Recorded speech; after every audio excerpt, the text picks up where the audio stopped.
Agora nós vamos falar sobre educação. A educação, ultimamente, ela vem passando por várias transformações. Com relação à escola cívico-militares, Bacabal tem agora 2 colégios militares, tinha um, agora nós temos outro em outro bairro. E com a escola militar, a gente observa que o alunado sai preparado para a vida. Houve boatos de que o colégio militar iria ser banido do nosso país.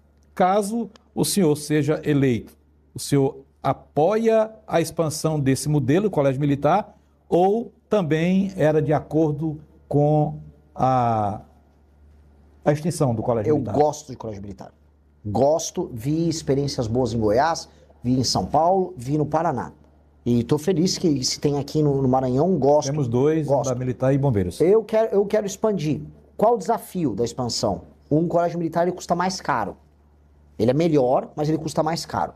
Agora, o que nós podemos fazer é, onde não dá para ter uma escola militar, é ter o meio termo, ter a presença da polícia militar na escola. Eu vou te contar uma coisa que é bem legal. Os índices, os resultados de desempenho escolar de um aluno que vem dessas escolas, ele é superior. E a pessoa sai mais... Ela chega na escola, tem que estar com o uniforme arrumado, ela tem que cantar o hino, ela respeita o professor. Tudo é melhor na escola militar. Por quê? O que a escola militar tem que as outras não têm? Disciplina. Criança e adolescente precisam de disciplina, precisa de ordem. Se o menino tá querendo brigar com o professor, quer xingar, quer bagunçar, o professor tem que ter autoridade. A escola militar tem um policial. O garoto tem que estar uniformizado, se o garoto se comporta mal, ele toma um pito na hora. Isto precisa ter em todas as escolas.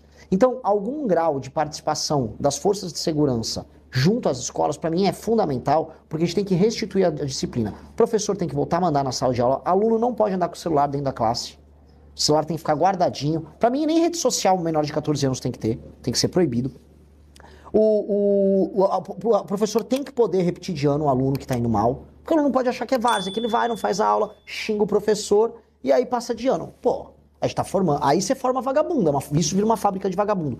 E um menino que não tem a presença paterna, que costuma ser o cara que é filho de uma mãe solteira, que o pai não deu atenção para essa criança, ou seja, pai vagabundo que não liga pra criança, este menino tem que ter uma atenção especial, porque ele é o cara que acaba indo pro crime.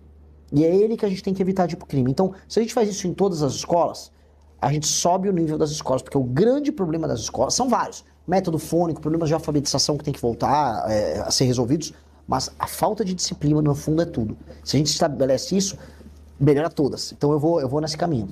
Com certeza.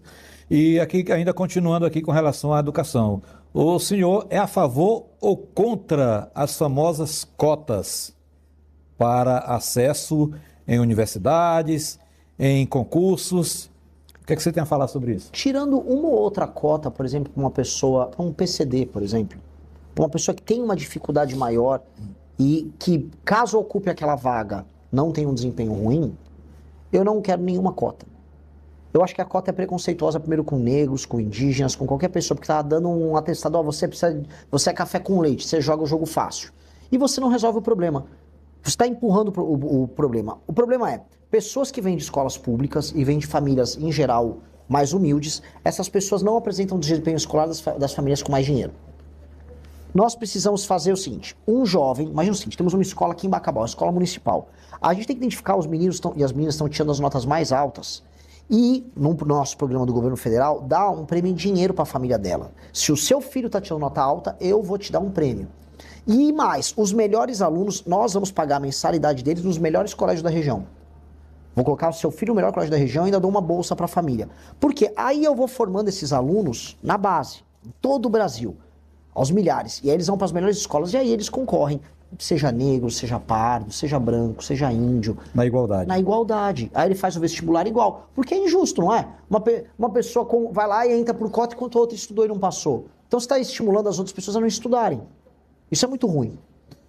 Até porque a gente sabe que essa questão de cota tem vários requisitos que alguém vai ser prejudicado. Lógico. Aqui em Bacabal, Renan, o prefeito atual, ele está dando um incentivo, se não me engano, parece-me que de R$1.000 para 2.000 alunos da rede pública, os que tiverem melhor desempenho. Ele está fazendo isso? Está fazendo isso aqui em Bacabal. Vou te falar, não conheço, mas aplaudo a iniciativa. Pois é. Porque tem que ser em desempenho. Tudo na vida você tem que premiar o desempenho. Aquele programa Pé de Meia, que eu não gosto, ele premia a frequência, ou seja, o aluno tem obrigação de ir para a escola. Aí eu vou dar o dinheiro porque ele está cumprindo a obrigação dele. No caso aqui é desempenho. Inclusive, cadê o meu cinegrafista? Ele deu uma saída, ele disse aqui, a gente comentando sobre isso, Salomão, o meu filho não quer mais nem saber de celular, é só estudando. Papai, eu quero ganhar no final do mês para a gente fazer uma viagem. É isso. Quer dizer que é o interesse, não é? Olha, eu vou te falar, tá? Eu vou até atrás dessa informação que você está me dando para divulgar. Quando eu tô aqui no Maranhão, eu divulgo coisa ruim e coisa boa que acontece. Se isso tá acontecendo aqui, é o exemplo que eu quero pro Brasil. Exatamente. Os melhores alunos vão ter prêmio e a família tem que perceber. Olha, chegou meu cinegrafista. O filho dele não quer mais nem saber de videogame, nem de brincar. É verdade? Ele quer ganhar o valor para poder levar ele e a mãe para passear, para um passeio. E tá tirando nota alta? É assim que tem que ser. Aí esse menino, olha só o efeito positivo dessa medida. Esse garoto, tirando nota alta, ele vai aprender a ficar disciplinado, ele vai estudar mais as matérias, vai ficar mais inteligente, ele vai respeitar mais o trabalho, vai respeitar mais o pai, ele vai ver que ele é útil para a família estudando. Aí você cria uma família melhor, um garoto que vai ser um profissional melhor, vai ganhar mais dinheiro, vai passar num vestibular melhor, ou vai fazer um curso técnico bom. A vida vai ser melhor pro filho dele. Isso é uma notícia incrível. Tudo isso através da educação. E a gente fica muito feliz também sobre isso. Vamos falar agora aqui sobre um assunto também, o qual é preocupante, principalmente no momento atual que nós estamos vivendo. É crime organizado.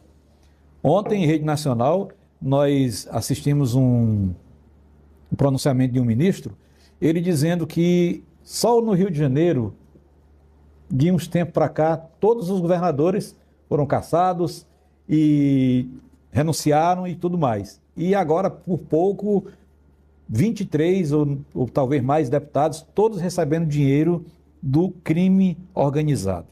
Caso seja eleito, qual seria a sua estratégia para combater o crime organizado? São muitas. Porque o crime organizado atua de várias formas. Ele pode ocupar um território, tipo, ele toma uma cidade, toma um bairro, toma uma favela. Ou ele pode, por exemplo, ir, como acontece no Rio de Janeiro, e se apropriar do parlamento, compra os deputados, compra o governador, compra juízes. Isso acontece. Compra secretários, ministros. Em alguns casos, você vai ter que usar muita polícia para tirar o cara da favela, que é a ocupação territorial. Outros eu tenho que usar o COAF, eu tenho que usar a Polícia Federal, eu tenho que ter escutas telefônicas, eu tenho que usar todo o aparato do Estado para prender, para desmontar isso. Então eu tenho que usar com alguns mais inteligência e com outros arma, poder de fogo puro e simples. E dos dois casos a gente tem que atuar porque tá tudo misturado. O dinheiro da ocupação territorial é lavado nas empresas e aí ele tem benefícios através de políticos que são comprados. A gente tem que pegar todo mundo que está na cadeia. E como? Eu falei, capacidade de investigação e leis muito dura. Um cara, por exemplo, que é um deputado federal ou um deputado estadual, como no caso do Rio de Janeiro, que é pego sendo parte do Comando Vermelho ou de uma milícia, ele tem que ter prisão perpétua. Ele não pode sair da cadeia. Porque ele está traindo as pessoas que votaram nele, ele está usando as ferramentas que o governo dispõe simplesmente para fazer mal para as pessoas. Esse cara tem que ficar muito preso. Esse cara é um traidor da pátria. Esse cara é um inimigo. Esse cara tem que ser muito combatido. Hoje ele nem vai preso. Hoje esses caras nem presos são. Exatamente. Então são coisas que vai ter que cortar na carne. E vai... Mas eu quero essa guerra. A guerra. Nós precisamos dessa guerra. Se é pro bem? Lógico. A gente vai agora falar para uma coisa bem nossa aqui. Refinarias no Maranhão. Eu vi através do meu amigo Jeff, fiquei curioso e fui conhecer um pouco mais aqui, você falando sobre o potencial que o Maranhão tem com relação a refinarias, com relação a muitas coisas. Caso o senhor seja eleito, como é que seria feita uma avaliação dos projetos, os quais nem chegaram a ser concluídos aqui no Maranhão, como a refinaria Premium, que foi divulgada, a cidade de Bacabeira, ela passou assim por uma mudança, todo mundo gerou aquela expectativa e de repente a refinaria não saiu do papel. Cara, o que mais a gente tem aqui no Brasil são obras que são anunciadas, são comemoradas e estão elefantes brancos largados.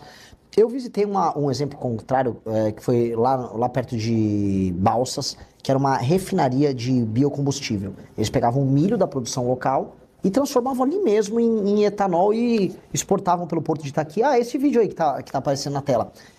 Qual é a sacada disso? Você está pegando o grão, porque se eu produzo o grão numa fazenda, um milho, e eu vendo só o milho puro, não tem muito valor. Agora, quando eu transformo em combustível, vale muito mais. E quando eu exporto, vale muito mais. Aí sobra muito mais dinheiro aqui pro país, aqui pro estado do Maranhão. E para as pessoas, você vai ter gente trabalhando na refinaria, engenheiro químico, um garoto fez um curso técnico no Senai, tá operando uma máquina, depois ele vira o chefe do setor. Ou seja, todo mundo ganha dinheiro e o lugar fica melhor. Na região toda do Mato Piba, mas isso inclui aqui o Maranhão também, tem que ter muita usina disso, especialmente nessa parte do centro-sul do estado. No meio do estado, e também no norte, onde tem muita incidência solar e aí onde bate vento também, temos que botar usina eólica e usina solar, energia eólica solar de monte, e fazer um grid, os investimentos em infraestrutura para conectar a energia ali e você tem um lugar produtor de muita energia. Aqui é um estado que ele foi abençoado pelo sol, sol bate muito. E temos que usar isso a favor do Maranhão, igual o Rio Grande do Norte está fazendo, igual o Ceará está fazendo. E aí você transforma aqui um lugar capaz de receber, e isso aconteceu no Ceará agora, data center. Cara, o mundo todo vai precisar ir para os lugares onde tem energia barata. Dá para trazer data center para cá, igual foi para o Ceará. Vamos trazer data center, vamos trazer emprego de qualidade, vamos pegar a base de Alcântara, que é uma base super privilegiada para fazer lançamentos espaciais, e vamos fazer um polo de tecnologia aí. Eu mesmo vou pegar, virando presidente da República, vou pegar um avião, vou lá encontrar o Elon Musk, falei, vem para cá, Elon Musk, vamos investir na base de Alcântara, vamos fazer peça de foguete da SpaceX aqui no Maranhão. Imagina os empregos que viriam. Seria maravilhoso. Então a gente tem que ter essa ambição. Você viu só? A gente só tem de falar aqui, ó. Refinarias, aumento da capacidade produtiva, energia barata. A gente já tá falando de coisas de primeiro mundo aqui no estado. Exatamente. Dá pra gente fazer o estado avançar. Basta querer. Eu acredito que o Brasil tem jeito, basta querer. De refinaria tá bem perto aí dos combustíveis. Você que tá rodando aí o Brasil inteiro, dá para explicar pra gente aqui por que esses preços continuam altos? O Brasil depende de diesel e de gasolina também, em geral, feitos em refinarias que não estão no Brasil e feitos de petróleo. Petróleo, para quem está nos assistindo, petróleo ele é um commodity, ele é um produto que é vendido no mundo todo. Os maiores produtores estão no Oriente Médio, onde tem ali o Irã, onde tem o Iraque, onde tem basicamente lugares em crise, em guerra, onde tem a própria Arábia Saudita. Na Rússia, que está em guerra com a Ucrânia. Tem os próprios Estados Unidos, tem a Venezuela. O que todos esses lugares têm em comum? Tá todo mundo em guerra, tá todo mundo brigando. Como esses lugares estão em guerra, o petróleo, né, começa a ser regulado e aí você começa a ter crise internacional no preço, o preço aumenta. Aí impacta aqui no Brasil. O que a gente tem que fazer? A gente produz muito petróleo, a gente tem que ter as refinarias no Brasil para a gente produzir o próprio petróleo e manter ele aqui em diesel e gasolina, só que tem uma dádiva, por isso que eu falei no meu vídeo que o Maranhão pode ser muito parte da solução. É o biocombustível. Hoje dá para fazer etanol de milho, dá para fazer etanol de cana, dá para fazer biodiesel de cana. A gente tem que ter biodiesel sendo feito por aqui, que aí a gente usa isso para baixar o preço do combustível. E aí o Brasil ficar autossuficiente. Isso tem que ser uma meta dos próximos presidentes. E que meta, não é? Porque o desafio muito grande, a gente observa aí que mesmo com a guerra, a gente aqui acompanhando apenas através do noticiário, mas nós somos atingidos quase que diariamente. Até o pequeno produtor, até o pequeno comerciante que ele quer aumentar alguma coisa, ele já é por causa da guerra. Nós não temos nada a ver com a guerra, mas ao mesmo tempo a gente está dentro da guerra indiretamente. E outra guerra que estamos tratando, Renan, é sobre a vulnerabilidade do INSS.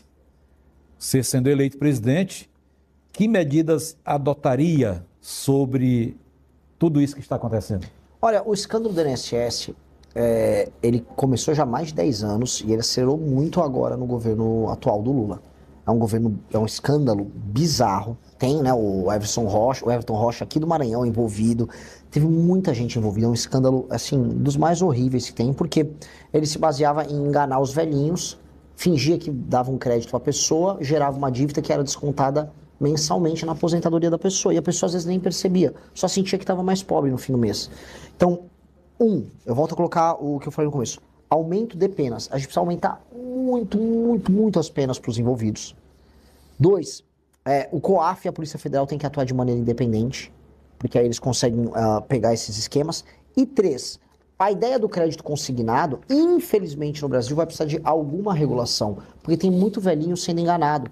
Liga uma pessoa oferecendo crédito consignado, as pessoas já devem ter visto isso em casa. Alguém que está nos assistindo já deve ter visto. Liga lá, fala, você quer 10 mil reais na conta agora? A pessoa, quero, quem não quer? Não, fica tranquilo, é só você... Vou te mandar um formulário. Clica aí, aí a pessoa clica, aí ela contraiu uma dívida com juros altíssimos. Eu vou dar uma dica para quem está nos vendo.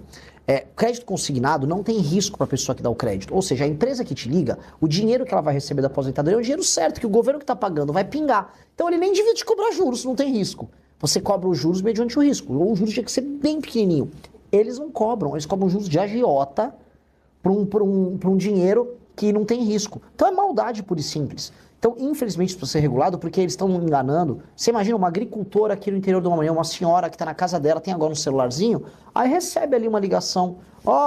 Vem, vou te dar 10 mil aqui, você vai poder comprar uma geladeira, vai comprar não sei o que. Ela, eu quero. Ela nem viu e assinou. Isso tem que ser impedido. Tem que ser impedido, porque são coisas simples que principalmente os mais humildes e talvez até alguns que querem ser também muito sabidos caem, e com isso o poder de compra do brasileiro vai ficando cada dia mais pior. Isso, e assim, tá? É só para roubar, não é nem para a economia girar, é só para roubar mesmo. Exatamente. É muita maldade. Então é muito importante isso, porque é o que o brasileiro quer. O Brasil atualmente, digamos assim, que ele está igual a um pedaço de isopor em um oceano querendo se agarrar em qualquer coisa para poder sobreviver. E é por isso que a gente está tendo esse bate-papo aqui com o Renan, um cara jovem, um cara novo, tem muitas ideias boas que, se colocadas em práticas, eu acredito que muda muita coisa.